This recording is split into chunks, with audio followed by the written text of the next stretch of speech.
Doctor BR Ambedkar Konaseema జిల్లా కొత్తపేట నియోజకవర్గం రావులపాలెం మండలం రావులపాలెం రూరల్ సర్కిల్ పరిధిలో వివిధ కేసుల్లో పట్టుబడిన 15 లక్షల రూపాయల విలువైన మద్యం బాటిళ్లు నాటుసారాను పోలీస్ ఎక్సైజ్ అధికారులు ధ్వంసం చేశారు.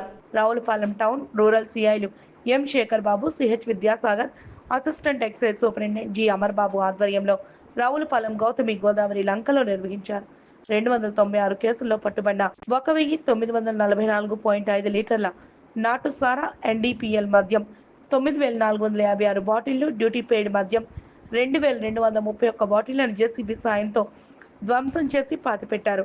పలు పోలీస్ స్టేషన్లలో సీజ్ చేసిన మద్యం పేరుకుపోవడంతో జిల్లా ఎస్పీ కృష్ణారావు ఆదేశాల మేరకు ఈరోజు కార్యక్రమాన్ని నిర్వహించామని సిఐ శేఖర్ బాబు తెలిపారు. అందరికీ నమస్కారం. ఈరోజు కొంతకాలంగా రావులపాలెం టౌన్, అదేవిధంగా Ravulapalem rural circle, Atreyapuram, Kothapeta, Alamuru police స్టేషన్లో సీజ్ చేయబడిన అక్రమ మద్యం ఐడిఆర్ఎఫ్ కేసులకు సంబంధించి ప్రాపర్టీని అంతా కూడా డిస్ట్రాయ్ చేయడానికి సంబంధిత అధికారులైన డిప్యూటీ కమిషనర్ గారు, ఎక్సైజ్ గారి ద్వారా డిస్ట్రక్షన్స్ ఆర్డర్ పొందింది. ఈరోజు అమలాపురం అసిస్టెంట్ ఎక్సైజ్ సూపరింటెండెంట్ గారి యొక్క ఆధ్వర్యంలో రావులపాలెం పోలీస్ స్టేషను ఎస్హెచ్ఓనైన నేను, అదేవిధంగా రావులపాలెం రూరల్ సిఐ గారు విజయసాగర్ గారు, ఆలమూరు ఎస్ఐ గారు, కొత్తపేట ఎస్ఐ గారు, ఆత్రేయపురం ఎస్ఐ గారు మరియు మధ్యవర్తుల సమక్షంలో ఆ కేసు ప్రాపర్టీని ఈరోజు తగిన ప్రికాషన్స్ తీసుకుని డిస్ట్రక్షన్ చేయడం జరిగింది. అందులో భాగంగా టోటల్గా 296 కేసుల్లో ఉన్న ప్రాపర్టీని, మద్యం బాటిల్స్లను, duty paid, non duty paid liquor బాటిల్స్ని, అదేవిధంగా ఐడిఆర్ఎక్ని డిస్ట్రాయ్ చేయడం జరిగింది.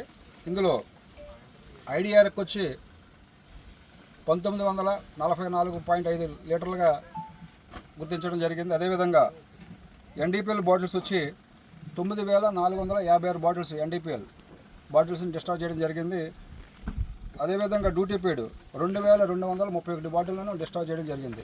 ఇదంతా కూడా పక్కాగా ప్రాసెస్ ప్రకారం సంబంధిత అధికారుల దగ్గర నుండి తగిన ఉత్తర్వులు పొంది ఇది నిర్వహించడం జరిగింది. దీని మీదట పోలీస్ స్టేషన్లన్నీ కూడా ఈ యొక్క సీజర్ ప్రాపర్టీతో నిండిపోవడంతో ముందస్తుగా ఎస్పీ గారి యొక్క సూచనల మేరకు, వారి యొక్క డైరెక్షన్లో ఈ రెండింటిని కూడా క్లియర్ చేయడం ఉద్దేశంతో ఇదంతా కూడా వేగవంతంగా చేయడం జరిగింది. దీన్ని సహకరించిన అందరికీ కూడా ధన్యవాదాలు తెలియజేస్తున్నాం.